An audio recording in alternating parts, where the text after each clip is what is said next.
Olá, seja bem-vindo ou bem-vinda aqui ao canal Mais Informado. Eu sou o Raik. Nesse vídeo eu vou falar sobre a invasão da Rússia, feita por Napoleão Bonaparte, o que começou com a queda da Era Napoleônica. E se você não assistiu, eu tenho vários vídeos aqui de Napoleão, desde o início da história dele, que é como se fosse a parte 1, e tem a parte 2. Se você não assistiu, segue na parte final desse vídeo. Bom, como eu citei no vídeo anterior, os franceses e russos não estavam entrando em acordo sobre a forma que a Polônia seria organizada politicamente, que era o Grão-Ducado de Varsóvia. E a Rússia também resolveu não aderir mais ao bloqueio continental exigido ali pela França, imposto pela França por Napoleão. E essas duas questões levaram Napoleão a declarar guerra à Rússia.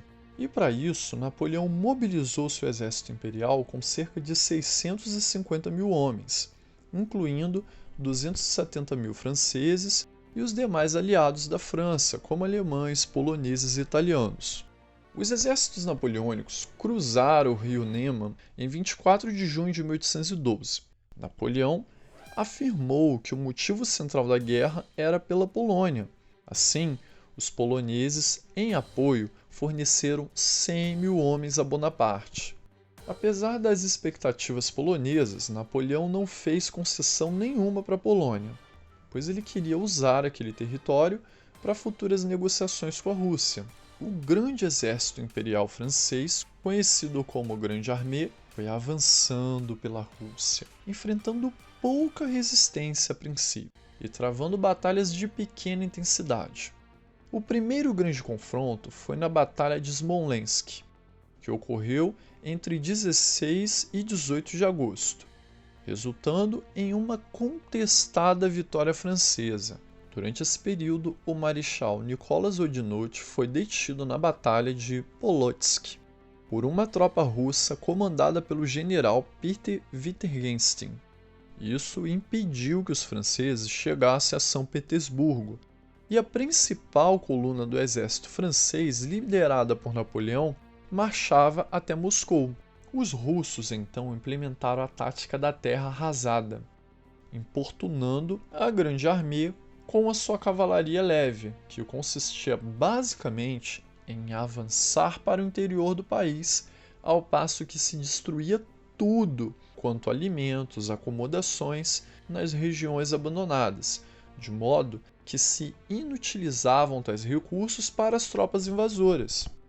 A ideia do marechal russo Kutuzov era de recuar para o interior do território russo, atraindo assim Napoleão, que esticava cada vez mais a sua linha de suprimentos, vinda do leste, do Grão-Ducado de Varsóvia, e devastando quase tudo que não podiam levar consigo. Ateavam fogo até nas casas de madeira, deixando assim o exército napoleônico sem abrigo. Matavam os animais que não pudessem levar, deixando-os sem alimentos. E com as linhas de abastecimento cada vez mais esticadas, eles podiam atacar essas linhas por pequenas guerrilhas russas. Kutuzov ia simplesmente recuando cada vez mais para o interior da Rússia, sem oferecer nenhuma resistência. E Napoleão, com esperanças de que uma hora ele fosse encontrar os russos para travar uma batalha, ele ia avançando cada vez mais.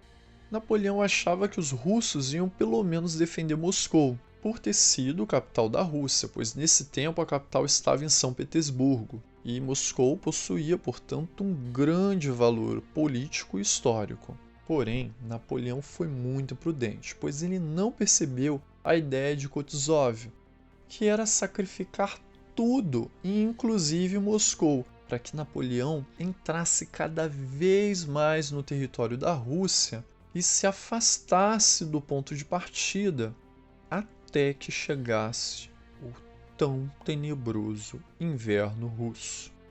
E Napoleão não estava preparado para o inverno com as suas tropas. Napoleão entrou então em Moscou em 14 de setembro de 1812, após uma nova retirada por parte do exército russo. A população de Moscou já havia, na sua grande maioria, seguido o governo e abandonou a cidade. Então, o governador da cidade, Fyodor Rostopchin, ordenou que Moscou fosse queimada. E o czar I da Rússia se recusou a fazer qualquer tipo de paz com os franceses. E em outubro, sem uma possibilidade de clara vitória, Napoleão começou a desastrosa retirada do seu exército da Rússia. Em outubro de 1812, os franceses tentaram chegar na cidade de Kaluga, onde eles poderiam encontrar comida e suprimentos. Então, o Marechal Kutuzov enviou na sua direção o general Dokturov, com 12.000 homens. Dokturov entrou na cidade a partir do sul e encontrou os franceses lá com a ponte tomada, e começaram combates ferozes, e a cidade chegou a mudar de mão 5 vezes. Então, o general Raevski chegou com mais 10.000 soldados russos, e mais uma vez eles tomaram a cidade, embora não tomassem a ponte nesse momento. Uma divisão italiana, sob o comando de Domenico Pino, que era o ministro da guerra do Reino da Itália, acabou expulsando novamente durante a noite os russos. Durante o curso da batalha, a cidade mudou de mãos nada mais e nada menos do que mais 8 vezes. E foi citado que o exército francês e italiano lutaram como leões. Então, o Marechal Kutuzov chegou e decidiu uma batalha campal com seu grande exército no dia seguinte, ao invés de recuar para Kaluga. As forças, principalmente francesa e italiana, tiveram uma vitória decisiva sobre o dia, mas a um custo muito pesado.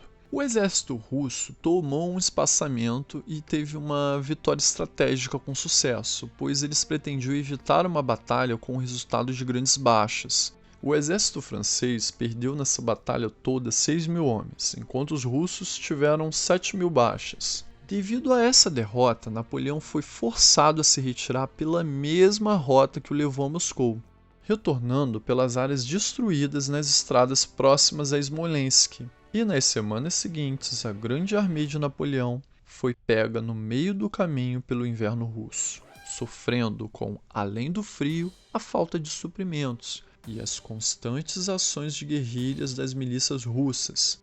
E se já não bastasse, o grande exército imperial francês ainda estava a centenas de quilômetros do seu ponto de partida. Teve que recuar em péssimas condições. Ele não tinha nem ao menos onde abrigar o seu exército e nem como alimentá-los. Bom, com o exército napoleônico enfraquecido, esse seria o momento perfeito para os russos atacar. Essa retirada se tornou extremamente catastrófica, e com o exército russo sempre atacando pela retaguarda, ocorrendo assim muitas baixas. Os soldados se dispersaram e alguns acabaram se entregando. O exército napoleônico se arrastou de volta para a Polônia em meio a nevascas e a muitos ataques russos. Bom, e aquele exército de quase 650.000 soldados retornou para a Polônia, agora com cerca de 30.000 homens esfarrapados, famintos. E esse aí foi o desastre de Napoleão na Rússia. Bom, espero que você esteja acompanhando aqui vídeos que eu tenho sobre Napoleão Bonaparte. Eu tenho aqui a história de Napoleão, a parte 1, a parte 2. E eu resolvi abordar separadamente a Batalha de Trafalgar, a Guerra Peninsular, e aqui nesse vídeo eu falo sobre a invasão da Rússia, que gerou aí a queda de Napoleão. Eu espero ver você aqui no próximo vídeo. Aqui no canal temos um vídeo de história toda quinta-feira às 20 horas. Deixe um comentário se você conheceu os detalhes dessa batalha, o que você achou de conhecer sobre esses detalhes. E o que você achou também de Napoleão resolver invadir a Rússia, né? Dizem que foi uma péssima estratégia dele e ali ele perdeu a guerra. Eu vou estar respondendo um comentário aqui da maioria das pessoas que deixaram, eu sempre me esforço para curtir, para comentar. E até a próxima!